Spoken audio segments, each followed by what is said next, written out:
Howdy, gang, and welcome once again to the Duct Tape Studios. I'm Jeff McAleer, your host here at the Gaming Gang channel. Thanks for joining me once again. Today, I am going to share my review of Campaign Builder Dungeons & Ruins from Kobold Press.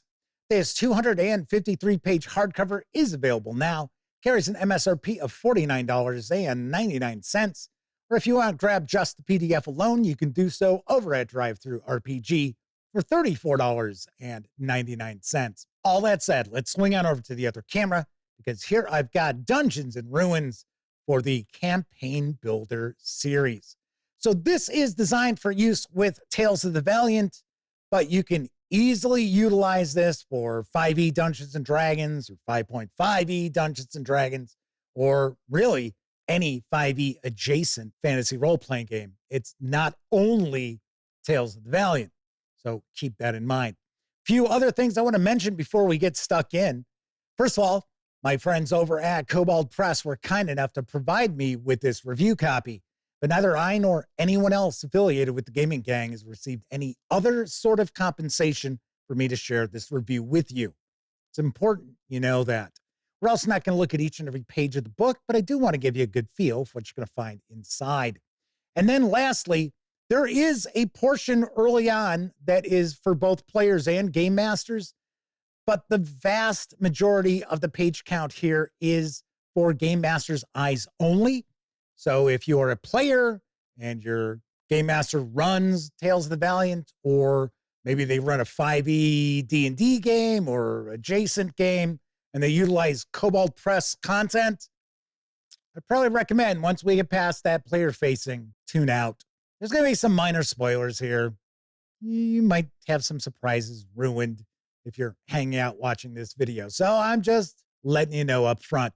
Now, of course, if your game master is kicking the tires on picking up Dungeons & Ruins, let them know about this video, so that way they can approach this, make a far more informed buying decision. All right, so let's jump on in. First thing we're going to do is take a look at the credits page. A lot of folks work very hard to bring this to life. Lead designer on this is Celeste Konowich, but there are loads of other writers, tons of artists, and so on. So let's give credit where credit is due. So we're going to kick off the book with 3 pages devoted to how to use this book, what's in it, how do you define a dungeon, and so forth. Now, keep in mind, there's a lot of material in here that is very, very useful for dungeon delves and underworld expeditions, but it's all applicable to a lot of other kinds of adventures too. So don't take a look at this book and think, oh, well, it's only Dungeons & Ruins. That is certainly not the case. There is a lot in here, and we're going to talk about quite a bit of it as I'm flipping on through. So the first chapter is going to be the player-facing and also game master-facing Dungeoneering heroes. Here we've got some new subclasses. I will say that every class doesn't get a new subclass. It's kind of aimed at dungeon delving, and it's kind of a mixed bag. So as far as the barbarian and the monk subclasses, I'm not super keen on them, but I really like the ranger and the wizard subclass. So it kind of evens out. Now we get new heritages, we have backgrounds, we've got new talents, we've got new mounts, we've got new vehicles, the Iron Wombat that player characters could ride around in. Thought that was kind of cool. We've got new magic items, we have some legendary items in here, and we get some new spells too. So there's a lot that the players can utilize for their characters early on in the book, and about the first 35, 38 pages or so is devoted to that. Then we'll start getting into the game master facing material. We're going to start off with a fairly extensive chapter discussing exploration, because in fantasy role-playing games, you normally will have 3 key tenets, 3 key pillars to what goes on in your adventuring, and one of them is exploration. And this will get into some advice, some tips And it's really, really interesting to read. We'll also start getting into different sorts of locales because this isn't only dungeons. This isn't only underground ruins. There is a ton of various different areas, terrain, and so forth that gets tackled in this book. Now, there are loads and loads of tables in here, and you can utilize these as random tables if you would like. Myself, personally, I find them to be more inspirational, more designed to kind of get your creative juices flowing, as opposed to, oh, I'm just going to randomly roll up a dungeon, or I'm going to randomly roll up some ruins. You're probably not going to get the kind of results that you would want, because I say it all the time, and I like random tables, don't get me wrong, but if you base everything off of random tables, then everything feels random, which does not necessarily make for a very engaging adventuring session. We also get into hex crawls and an explanation of what hex crawls are and what they are not. And I really love the fact that we do have an old school approach with Kobold Press and Tales of the Valiant while utilizing modern mechanics as well. So I love that we get that kind of old school flavor and that kind of old school feel for adventuring, as opposed to what you see from other publishers and some of their Dungeons and Dragons content. So I really always appreciate that fact with Kobold Press, that there is that old school mindset to much of what they release. Very, very cool.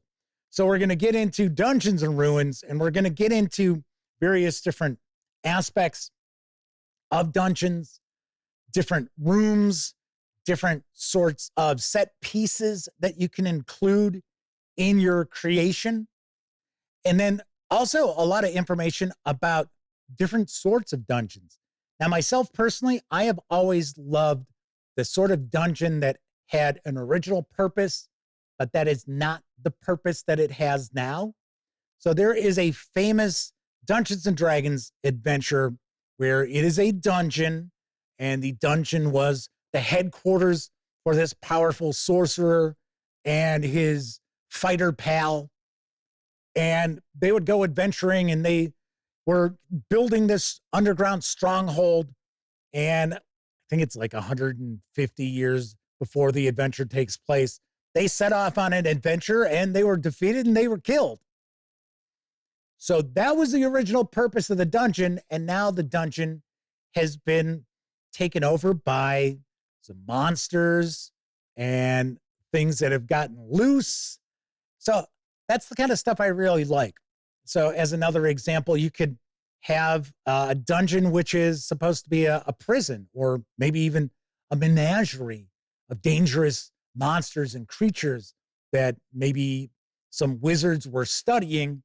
And then there was an earthquake, and those monsters got loose.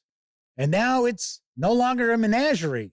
Maybe a lot of the monsters escaped, but maybe some of them remained. Maybe you've got another faction that's moved in. So those are the kind of things that are discussed in this book. And I love it. This is not designed to just randomly create something. It is designed to walk you through the various different keys to making an interesting locale, an interesting adventure, which is going to engage your players, as opposed to, well, okay, so randomly generated this room, and that's what's in the room, and this is the treasure, this is the monster, so on and so forth. So as you can see, we have got loads of content in here.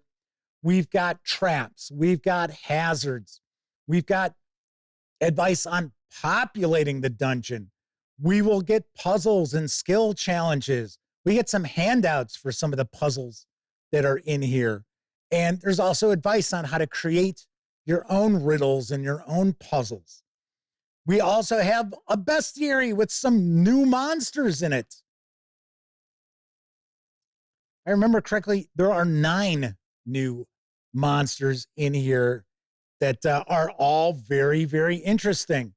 Then we'll get into a bunch of random tables, adventure hooks, encounters by terrain and challenge rating. If you want to create random encounters, different people and points of interest that are maybe near the ruins, trinkets as treasures. So a lot of goodies in here and a lot of entries that are designed to get your creative juices flowing. Here we've got some of the different handouts for those puzzles. We'll even have a dungeon character sheet. I thought that was kind of cool. And then we get some ads there to wrap up a look inside Dungeons and Ruins, part of the Campaign Builder series. I should also mention there is the map folio, which includes a dozen maps, and these are all erasable, so you can use markers on them. If you want a closer look at these maps, then by all means, I would recommend check out my live episode of the Gaming Gang Dispatch, where I took a first look at Dungeons and Ruins, and we took a look at the maps as well. But these are really nice. This carries an MSRP of $59.99 for those. All right, so peek inside Dungeons and Ruins. Let's swing on over to the other camera. I'm going to share some final thoughts and give this a review score. I really like the Campaign Builder series. If you checked out my review of Castles and Crowns, I was very, very impressed. Strangely enough, I thought we had reviewed Cities and Towns. I know I did a first look at it, and I know I assigned that review to somebody. I guess I never got it back. So I was sort of like, yeah, what was my review score for the Cities and Towns? I was like, I don't have it. It's like, there's no review for it. What? I will be reviewing that in the not too distant future, just so you know. But as far as Castles and Crowns, really enjoyed it. I gave it a 9 out of 10. I liked it that much. I will tell you right now, I actually like Dungeons and Ruins a little bit more. The only critique I've got is that I thought the subclasses were kind of a mixed bag. But then again, your mileage is probably going to vary as far as those go. I'm not necessarily big on barbarians and monks in the first place, so maybe that had something to do with my opinion of those subclasses. All the rest of the content in here is golden.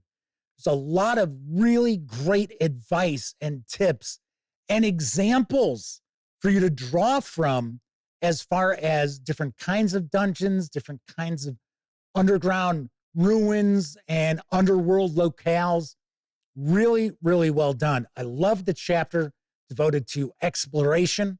I think sometimes exploration gets a really short end of the stick as far as a lot of role-playing games out there where it's just simply go to this room, open that door. Oh, here's a monster. They attacked us. We fought that. Oh, go to the next room. Oh, there's a monster. It attacks us. Fought that. Got the treasure.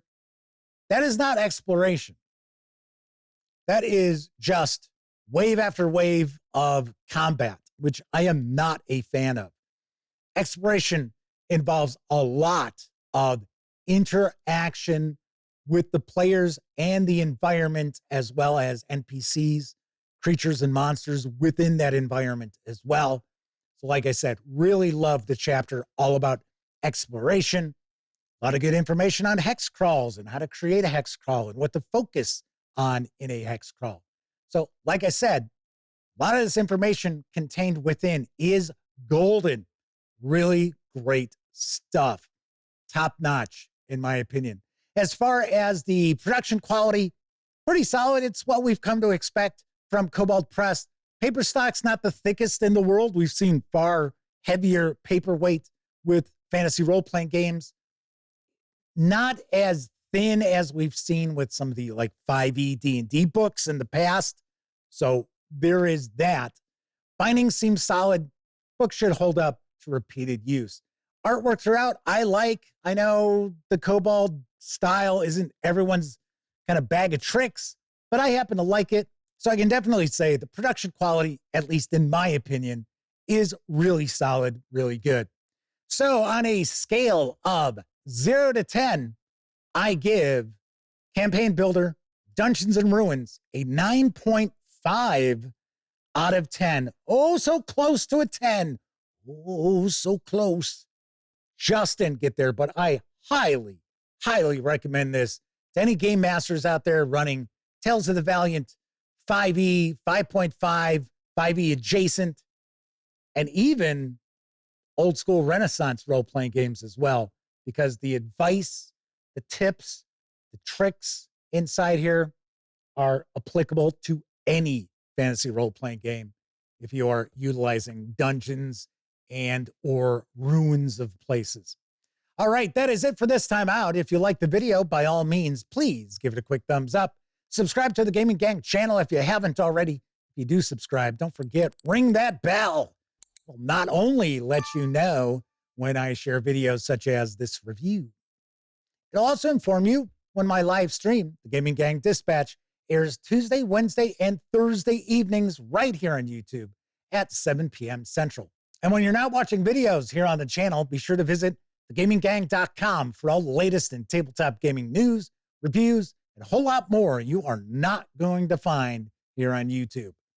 You know the drill. Get your geek on at thegaminggang.com. Once again, I'm Jeff McAleer. Thank you very much for watching. Until I see you next time, I certainly hope all of you get to enjoy plenty of great gaming with your gang.